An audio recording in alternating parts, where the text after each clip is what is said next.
This is Martin Giles of the Guildford Dragon News. Now, Anne Milton, Guildford's former MP, has been publicly silent about political matters since losing the Conservative whip in 2019 and subsequently standing as an independent in the last general election. Yesterday, Sunday, January 23, she was interviewed on Times Radio alongside Heidi Allen, another former MP who left the Conservative Party over their Brexit policy.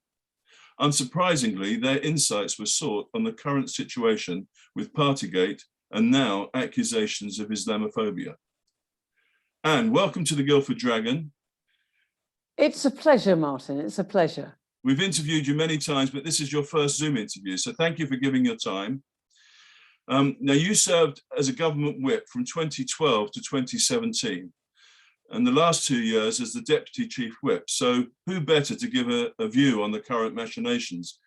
In your interview with Times Radio yesterday, you said you were shocked at the allegations made by Nusrat Ghani that she had been told her Muslimness was a problem. You said, why would she make this up? But couldn't her motivation have been a dislike of the bosses that sacked her? Well, that is often cited as a reason that somebody makes a complaint. I know Nusrat Ghani, and I would be very surprised if she'd made something like that up. I don't think it's what you would do. I think the other thing is that the government's defence yesterday was that it had taken her a long time to complain about it, but actually that is a very weak defence. Often somebody who's been bullied, harassed at work, it will be some time before they feel able to make a complaint. There are lots of reasons people don't complain, and often it is out of fear of the consequences. So I don't believe Nusrat made it up, and I'll be pleased to see if the government actually investigates this properly, which it should be. Right. Now, you also said something's gone very wrong and it's counterproductive. Intimidation never, ever works. But isn't the unfortunate truth that bullying often does work? And sometimes, and when it does, we don't get to hear about it. Well, in the context of whipping in Parliament for whatever party, I stand by what I said, and that is that intimidation never works. Bullying never works, because actually what whipping should be about is about creating a relationship. The whip's office of whatever political party is the interface between the leadership and the MPs, and you've got to create a sense of belonging. You've got to engender loyalty. You've got to engender a feeling that everybody is part of a team. You go around intimidating people, bullying people, threatening people, actually you just get dissent. It's a very bad idea. And I think that the important thing to remember is that the whip's office can't always force people to vote with their party. What the whip's office should never do is be surprised at the result of the vote. So whip's office should know the MPs in the political party really, really well, create that sense of belonging, and never be surprised if you by the result of a vote. But don't you think there have been occasions where MPs have felt intimidated into voting against their judgment? I think that there have, although at the end of the day, every MP is responsible for the vote that they make. I used to get emails when I was an MP saying, I completely understand that, you know, you can't vote against this because of your party position. Well, actually, that's not the case. You can vote against your party at any time. You are ultimately responsible for the vote that you do. All I can talk about, Martin, is my time as Deputy Chief Whip. And in my time as Deputy Chief Whip, I would have stamped on any of those tactics from any of the whips in my office. I think it's very poor. The whip's office, as an office, you should expect the very highest standards of behaviour from the MPs within your party. And you can only expect that if your own standards of behaviour don't fall short. Okay, of course, accusations of bullying in Parliament are not new. In October 2018, you resigned from the Commons reference group on representation and inclusion because of a lack of confidence that the issues of bullying and sexual harassment were being effectively tackled. So you felt strongly about this for some time, it seems. Is it an issue that can ever be fully cured, or is it one of those unfortunate parts of human nature that we have to be prepared to constantly challenge? I think it's important to know that it will always go on in whatever workplace. I think it always has to be challenged. At that particular time, my concerns were around staff.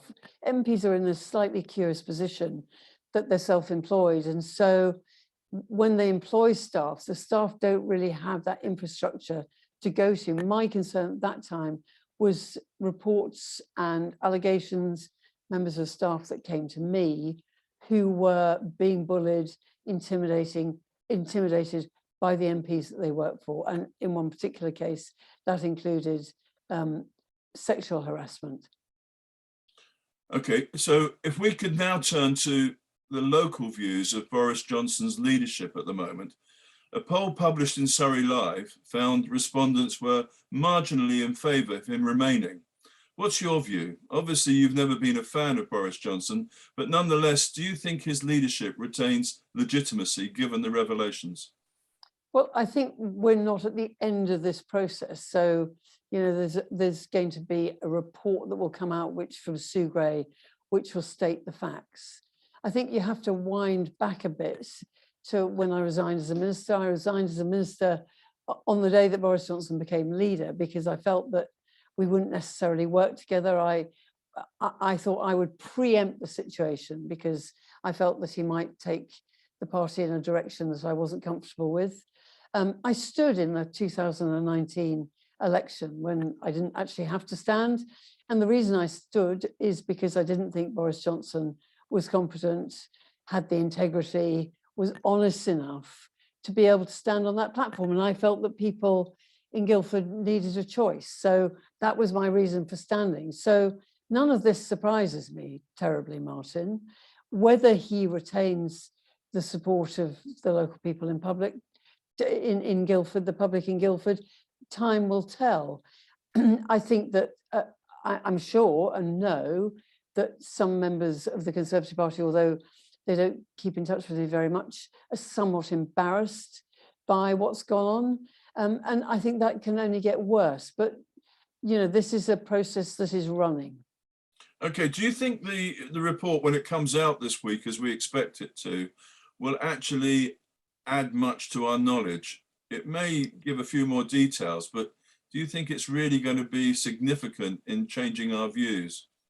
Well, it's not an inquiry, it's a report. So I think what Sue Gray's report will do, and for that reason, it might disappoint some people, she will state the facts that she found only. So some of that might be affirmation of what is already in the public domain.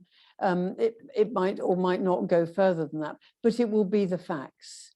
Okay. There is then another stage about whether anybody broke ministerial codes, whether they broke the law, and all the rest of it. So that will then follow on. I see. Okay, thank you. And now you did allude to your connections with your former party colleagues in the Conservative Party. Given that, what's your view, your reading of that support that Boris Johnson and the leadership has among local Conservatives and voters generally in Guildford? Has that Surrey Live poll got it right, do you think? I mean, the small number, and it is a small number, of Conservative members I've spoken to seem to be split. I'm not sure it is even, but what's your reading of it? I'm not in a good position to say, and anything I say is an anecdote only, Martin. I honestly don't know. I think some people are slightly embarrassed by it. So I should think some members of the Conservative Party will be slightly embarrassed. I've had a couple of people stop me in the street, but political parties are a loyal organisation. So the membership of political parties always wants to be loyal to their leadership. They're faithful followers. So it takes a lot to make them stop following the political party, irrespective of who's leader. Okay, now looking to the future, normally it's considered that national politics do have a major influence on local elections, but perhaps with the rise of the independents locally, the situation is now more complicated. I think the last the last borough council election result seemed to indicate that. How much influence do you think national politics will have over the GBC election in 2023? And will you be supporting R4GV again?